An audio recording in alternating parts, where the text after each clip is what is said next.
Touch your blinds right now. Go on. If they're warm, you have a problem, and not a small one. Those blinds can hit 55 degrees Celsius in direct sunlight. That's hotter than a car dashboard in July, and every hour they sit there, they're pumping heat straight into your room. Here's the part that makes renters furious. There's a fix. It works, and your landlord can't stop you from using it.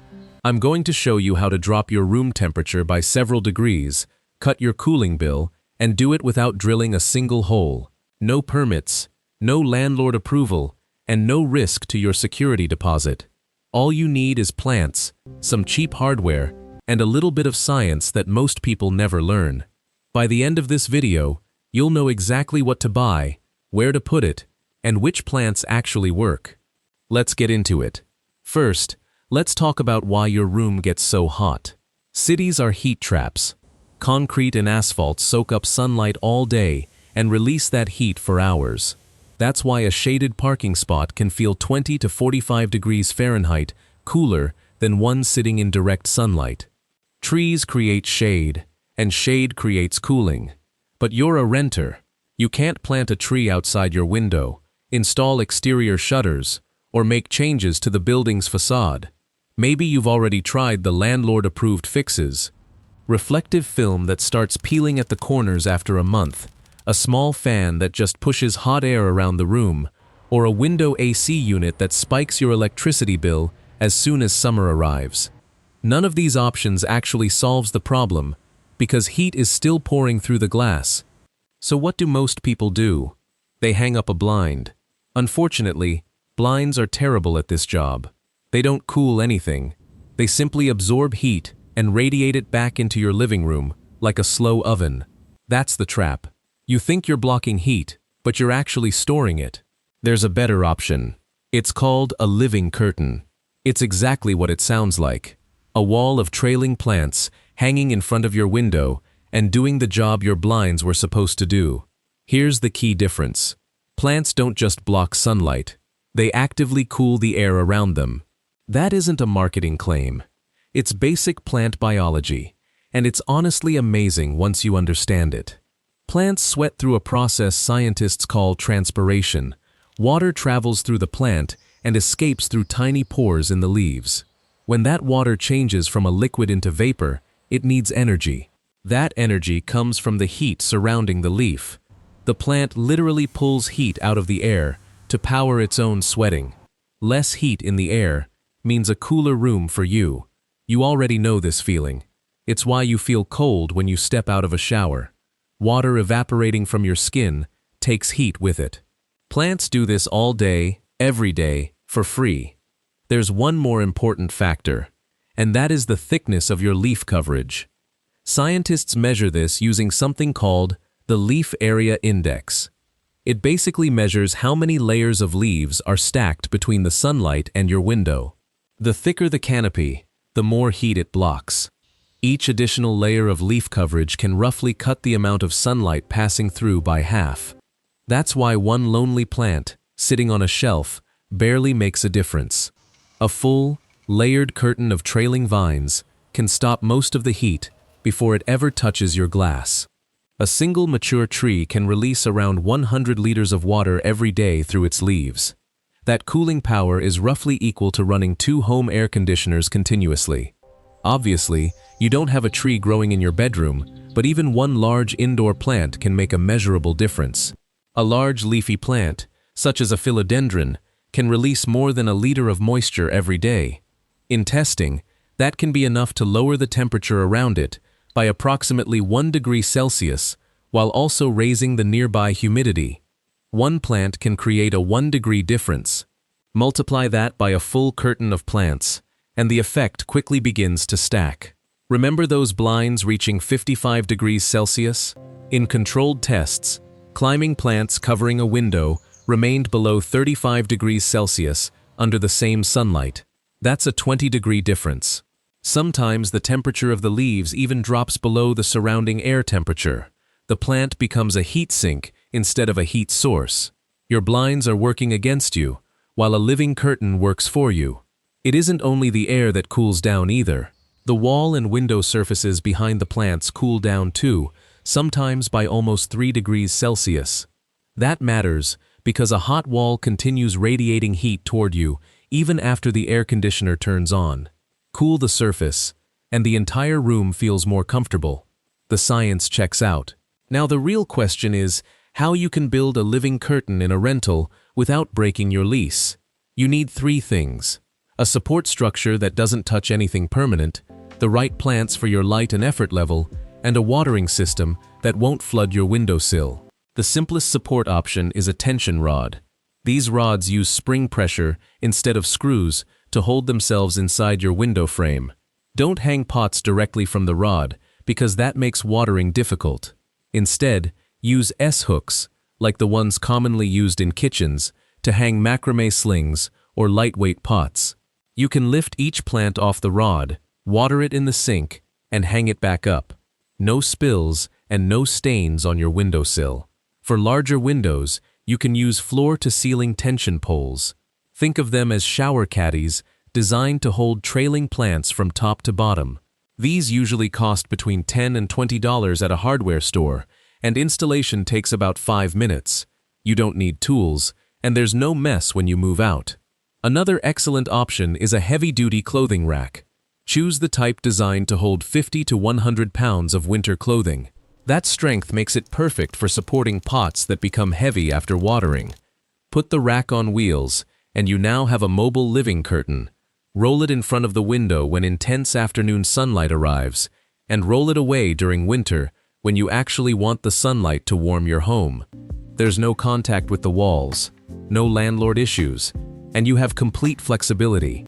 You might not even need to buy one. Check a thrift store, a garage sale, or your own closet. People frequently give these racks away after switching to built-in closet systems. If you have a balcony or some available floor space, freestanding trellises are another excellent option. Take a few bamboo stakes, tie them together at the top, and you have a simple teepee frame. Place it inside a large pot and let a climbing plant do the rest. You can also purchase metal obelisks or expandable trellises. Anchor them using a heavy pot filled with soil, and they can withstand balcony wind without any permanent fasteners. This is how you can transform a bare balcony railing into a green privacy wall that also blocks serious heat. For something closer to a traditional curtain, consider no-drill curtain brackets. These use tiny pin nails inside the window trim. The damage is so small that it's almost invisible, and some brackets can support up to 20 pounds. For lighter loads, heavy-duty adhesive hooks also work well, provided that you clean the surface first and don't overload them. If you have exposed metal or bare glass, magnetic hooks or suction hooks can also work. However, these are best suited for small and lightweight plants. Match the hardware to the weight of your plants, and you'll significantly reduce the risk of an accident. Before trusting any hook with a full, wet pot, test it while the pot is empty for an entire day. Pots become much heavier immediately after watering, and that's exactly when weak hooks tend to fail. Now let's cover the watering system. One of the biggest rental horror stories involving houseplants isn't caused by the plant itself, it's caused by water damage underneath it. Wooden windowsills become stained, laminate flooring can warp, and nobody wants to have that conversation with a landlord when moving out. The solution used by professional vertical garden installers is bottom watering. Instead of pouring water over the top of the soil, place the pot inside a shallow tray or saucer containing water. The roots will pull up the water they need through capillary action. The root ball absorbs moisture evenly, nothing splashes over the edge, and you avoid 2 common houseplant problems at the same time: waterlogged soil and fungus gnats breeding inside a constantly wet top layer. If you travel frequently, or you're the type of person who forgets to water anything that isn't a pet, consider self-watering spikes or a simple wicking system. Fill a small reservoir and allow it to feed the plant slowly over several days, instead of giving it all the water at once. Some renters create this system using nothing more than a cotton cord running from a jar of water into the plant pot. It sounds too simple to work, but it does. Don't ignore the soil either. Regular potting mix straight from the bag can compact over time and hold water in one soggy clump instead of distributing it evenly. Mix in some coarse perlite to improve drainage and coco coir to retain moisture. This combination allows the roots to rehydrate quickly after every watering. That means your plants can continue transpiring instead of becoming stressed and closing their pores. Get the watering right, and the entire system can run with approximately 5 minutes of attention each week. The structure is only half of the system. The plant itself is the engine. For low-light environments and easy maintenance, several options stand out. Pothos is the gold standard. It grows trailing vines quickly, tolerates mist watering, and can survive for 2 to 3 weeks without a drink. Heartleaf philodendron is another excellent trailing plant, although it is slightly thirstier. Spider plant grows quickly and naturally multiplies into a dense hanging cluster.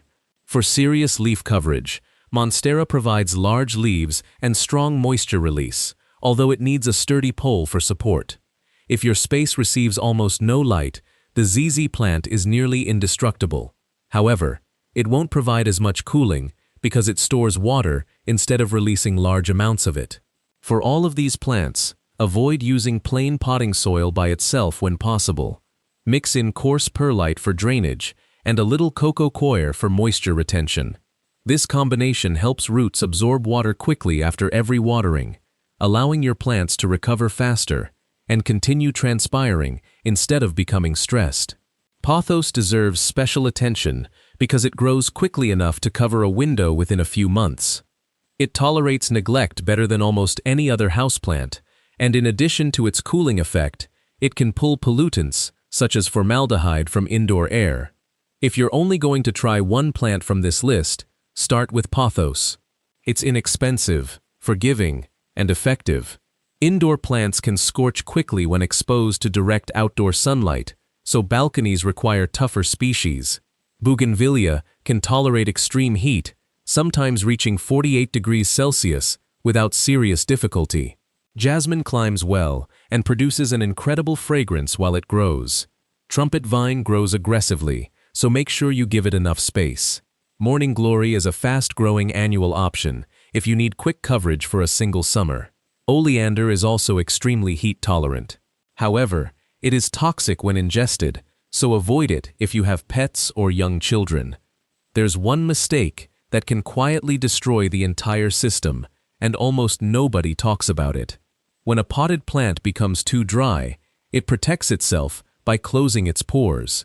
This reduces water loss, but it also stops the cooling effect completely. Even worse, a plant with closed pores can experience a sudden temperature increase, sometimes becoming 10 degrees hotter than the surrounding air. Your cooling plant has now become a heater. The solution is simple. Use large pots, because a larger volume of soil holds water for longer. Water deeply, especially during hot weather, so the plant never needs to shut itself down just to survive. Now for a moment of honesty, because I'm not here to oversell this. Plants don't only cool the air, they also add moisture to it. If you live in a dry climate, that's a double benefit. Your room becomes cooler and more comfortable. However, if you live in a humid and sticky climate, the additional moisture can force your air conditioner to work harder to remove it. In that situation, place your heaviest plant shading on a balcony or inside a well-ventilated area instead of sealing it inside a small bedroom. Allow the outdoor air to carry the moisture away instead of trapping it indoors. Maybe you travel frequently. Maybe your balcony experiences powerful wind or salt spray. Maybe you've killed every plant you've ever owned. That's completely fine. Artificial green wall panels exist for exactly these situations. They won't cool the air through evaporation, but they will still block direct sunlight from reaching your window. They can be attached using zip ties, require no maintenance, and can be removed completely. They aren't as powerful as living plants, but they're still much better than leaving the glass completely exposed. Real plants cool the air because water evaporating from the leaves pulls heat out of the surrounding environment. Artificial panels can't provide that benefit because they have no water moving through them, which means there's no evaporation and no active cooling of the air. What they still provide is shade, A dense panel of ultraviolet stabilized artificial foliage physically blocks sunlight before it reaches the glass. That alone can prevent a significant amount of heat from becoming a problem indoors. You also don't need to choose between real and artificial plants. Many renters use a hybrid system. Artificial panels provide most of the coverage on exposed, high-wind balconies, where living plants would struggle to survive. A few real trailing vines can then be placed along a sheltered edge, near a door frame, or inside a corner protected from the worst weather. You get most of the shading power with very little maintenance risk, along with some active cooling in the areas where real plants can survive. Now let's talk about money, because this is where the idea becomes especially convincing. Unshaded windows can increase cooling costs by 35 to 50% during warm weather. That's a huge portion of your electricity bill being lost through glass. A properly designed living curtain can reduce your cooling load by double digits. In some tests, the reduction has been close to 20%. Imagine that your summer cooling bill is $150 each month. A 20% reduction would save you $30 every month. That's real money, and it could repay the cost of the rods, hooks, and plants within a single summer. Across a 4-month cooling season, you could save approximately $120 using plants and inexpensive hardware. After the first year, the system continues generating savings every summer for as long as you keep the plants alive. Before we finish, let's address a common myth, because you'll see this advice everywhere online. People often say that you should shade your outdoor AC unit using a bush or trellis to improve its efficiency. It sounds logical, but it's mostly false. Researchers have tested this directly. An AC unit pulls in a massive volume of air every hour, far more than a small shaded area could ever cool. The actual efficiency improvement from shading the unit itself is approximately 1%, which is practically nothing. The heat you need to fight is coming through your windows, not from the AC unit outside. That's exactly what a living curtain targets. Shade the glass, not the machine. Before we close, there are a few extra benefits you receive for free.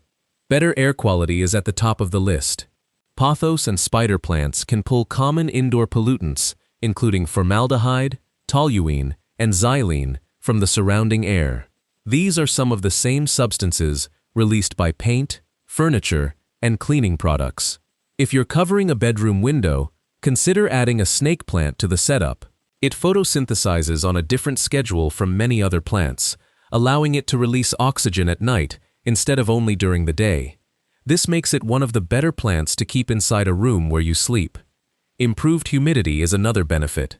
This can help if you run your AC heavily and the air becomes dry and filled with static, or if winter heating makes your home feel like a desert. There's also a carbon-related benefit that almost nobody discusses. Dense vertical planting systems have been measured absorbing more than half of the carbon dioxide in their immediate surroundings. This can matter inside a sealed apartment during a heat wave when the windows remain closed for several days. You might even experience a small reduction in noise. Dense leaves can absorb and scatter sound waves, reducing ambient noise by 5 to 10 decibels in some tests. That can be noticeable, especially if you live beside a busy street or have loud neighbors. You haven't only lowered the temperature, you've upgraded your entire living space. Here's your homework. Choose one window, preferably the sunniest one in your home. Find a tension rod or an old clothing rack you already have available. Buy one pothos plant and hang it up this weekend. That's it. That's the entire first step. You don't need a green thumb. You don't need permission. You only need one window and one plant to get started. If this video helped you, subscribe, because I cover more renter-friendly, no-drill upgrades like this every week. Leave a comment and tell me which window you're starting with and which plant you're going to use. I read every comment, and I'll reply with tips if you get stuck. See you in the next video.